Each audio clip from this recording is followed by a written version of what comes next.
when love burns like fiery a Memphis story of passion, betrayal, and second chances in the sweltering heat of a Memphis summer. Behind the golden gates of Graceland, a marriage teeters on the edge of destruction. She's packed her bags 3 times. This month, he's on his knees, desperate to save what they once had. But when secret surface and passion collides with pride, some conversations can either destroy everything or ignite a love so fierce it burns away all the lies. This is the night that changes everything. The Samsonite luggage sat open on their king-sized bed like a wound, its burgundy silk lining catching the amber light from the crystal chandelier.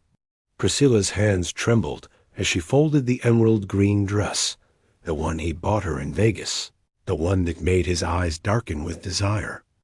Now it felt like a costume from a play she no longer wanted to perform in. "You're really doing this." His voice cut through the silence, rough as Memphis gravel. She didn't turn around. Couldn't. If she looked at him now, standing in that doorway, in his black leather jacket, hair still tousled from the show, she might crumble. "I found the letters, Elvis." The silence stretched between them like a tightrope. She could hear him breathing, could feel the weight of his stare burning into her back. Outside, the magnolias swayed in the humid night air, their sweet scent drifting through the open windows, a mockery of the bitterness filling this room. "Priscilla, darlin', don't." She spun around, her dark hair whipping across her face. "Don't you dare call me that, not after what I read." He stepped into the room, and she noticed the slight stumble, the way his hand found the dresser for support. How many pills tonight? How many secrets could one marriage hold before it simply imploded? Which letters? His blue eyes were bloodshot, desperate.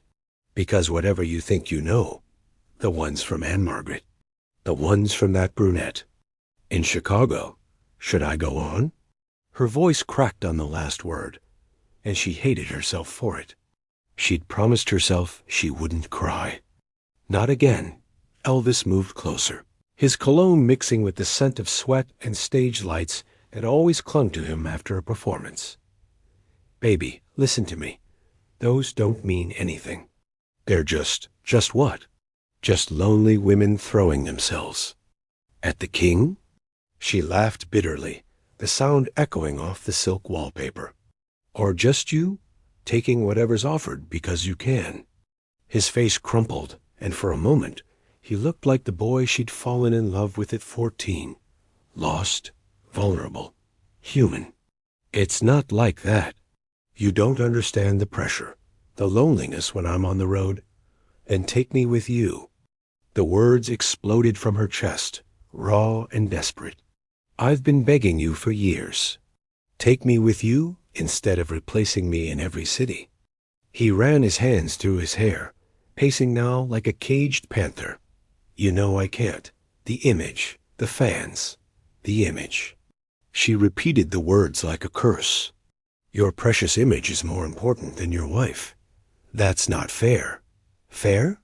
She grabbed a handful of silk scarves from the drawer, the ones he'd given her from Paris, London, Tokyo. "Was it fair when I found you with that redhead in our kitchen? Was it fair when you disappeared for 3 days in Vegas and came back smelling like another woman's perfume?" Elvis stopped pacing. His shoulders sagged, and when he looked at her, she saw something she'd never seen before in those famous blue eyes. Fear. "You want the truth?"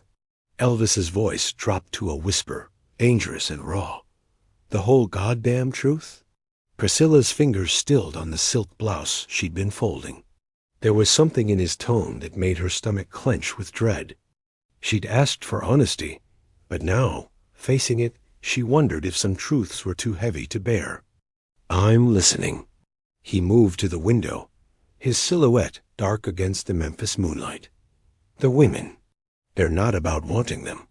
They're about forgetting." "Forgetting what?" "You." The word hung in the air like smoke. "Forgetting how perfect you are, how I don't deserve you, how every night on stage I see you in the front row in my mind, and I know I'm failing you."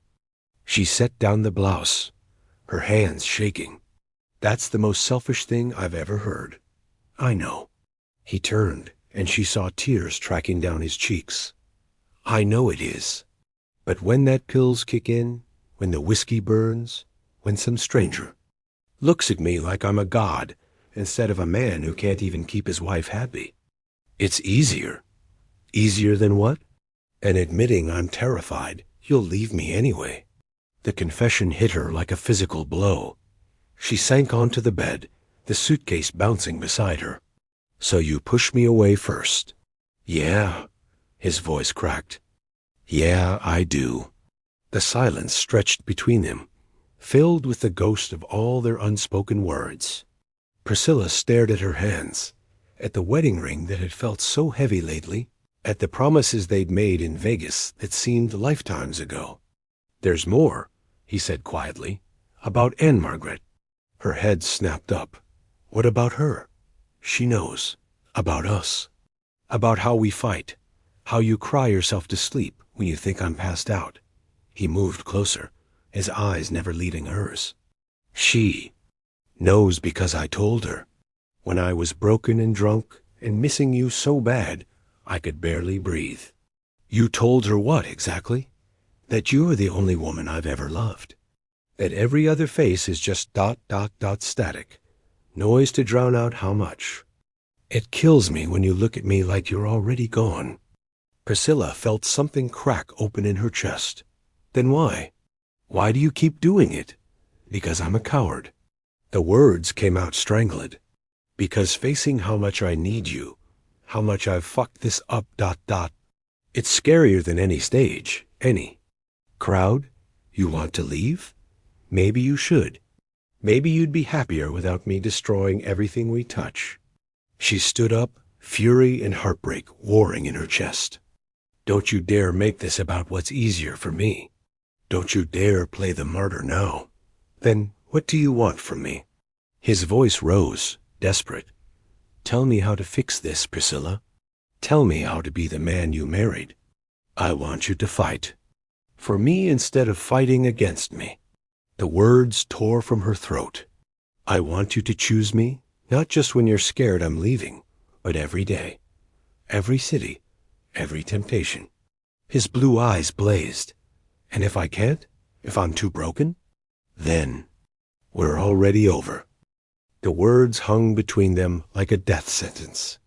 Elvis staggered backward as if she'd struck him, his hand clutching the bedpost for support. In the lamplight, his face looked haggard, older than his 38 years. "You mean that?" It wasn't a question. "I mean that." But even as Priscilla said it, she felt pieces of herself breaking away. "I can't keep living in the shadow of your guilt and my own silence." "Your silence?" His eyes narrowed, a dangerous glint flickering there. "What the hell does that mean?" She turned away, but his hand shot out, catching her wrist. Not hard enough to hurt, but firm enough to stop her. "Don't you walk away from me?" "Not now." "What silence, Priscilla?" The touch of his skin on hers sent electricity through her body, the same spark that had been there since she was 14, and he was everything dangerous and beautiful in the world. She hated that it still affected her, hated that even now, angry and broken, she wanted to lean into him. "Let go of me." "Answer the question. You really want to know?" She spun to face him, close enough now to see the flecks of green in his blue eyes, to smell the mixture of cologne and desperation on his skin. "Fine. Mike Edwards." The name hit him like a slap. His hand dropped from her wrist, and she saw his face go pale beneath his tan. "Mike Edwards," she repeated, savoring the way his jaw clenched. "Remember him? The photographer from that magazine shoot last month?" "Priscilla. He took me to dinner. Twice." The lies came easily now, fueled by months of accumulated pain. "He told me I was beautiful. Not just beautiful for Elvis Presley's wife. Just beautiful. You're lying." But his voice shook, uncertainty creeping in. Am I? She stepped closer, watching his composure crumble. He kissed me, Elvis, in his car, outside Chez Philippe. And for 5 minutes, I forgot what it felt like to be married to a man who treats me like a possession he's tired of polishing. The sound that came from his throat was barely human. You didn't. Didn't what? Didn't feel wanted for the first time in months?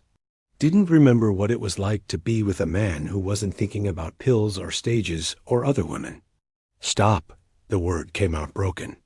Or didn't sleep with. Him? She watched his face contort with pain and felt a sick satisfaction. Which answer scares you more? Elvis turned away, his hands fisting in his hair. Jesus Christ, Priscilla, Jesus Christ. Now you know how it feels? Her voice was cold, surgical.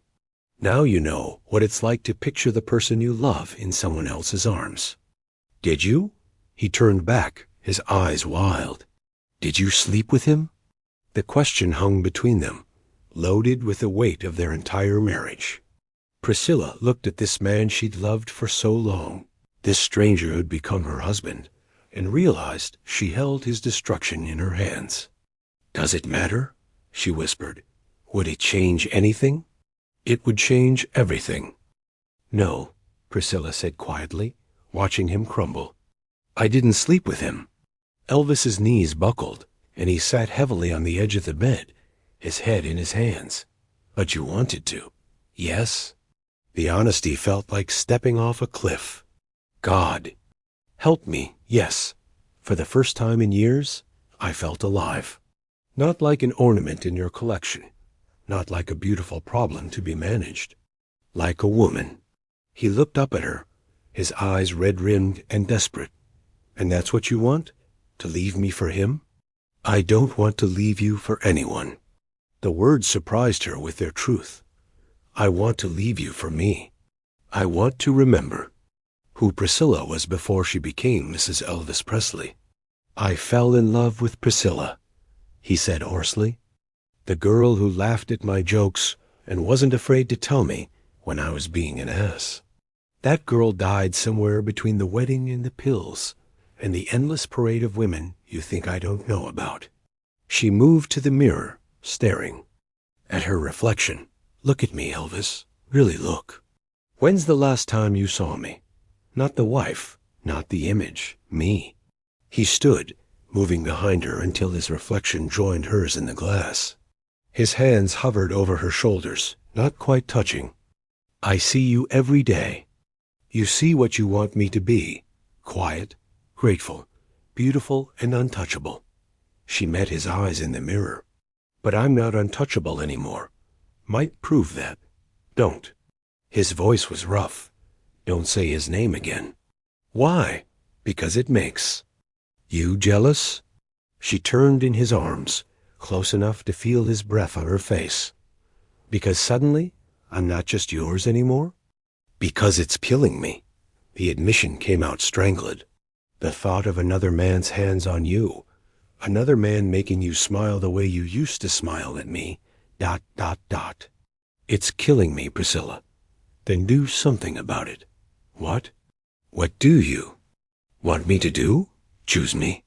She grabbed his face in her hands, forcing him to look at her. Not the career, not the image, not the easy escape. Choose me, Elvis. Fight for me like I'm worth fighting for. His hands came up to cover hers, his thumbs tracing her knuckles. I don't know how anymore. I've forgotten how to be anything but the king. Then remember how to be a man. My man. He leaned his forehead against hers, his breath shuddering. What if I can't? What if I'm too broken? Then we'll be broken together. Her voice was barely a whisper. But we'll be together. He kissed her then, desperate and hungry and tasting of regret. She kissed him back, pouring months of anger and loneliness and desperate love into the connection between them. When they broke apart, both breathing hard, he whispered against her lips, Don't leave me. Please, Priscilla, don't leave me. Give me a reason to stay. I love you. I love you more than the music, more than the fame, more than anything. I love you enough to get clean, to get help, to be worthy of you again. Prove it. As dawn broke over Graceland, the suitcase still sat on their bed, but empty now, its contents scattered across silk sheets where two broken people had found their way back to each other. The conversation that was meant to end everything had become the beginning of something new, something real, something worth fighting for. Love doesn't always conquer all, but sometimes, when two people are brave enough to face their demons together, it conquers enough. Ready to discover more stories of passion, redemption, and love that refuses to die? Subscribe now for weekly tailies that will make your heart race and your soul soar. Because every great love story deserves a second chapter.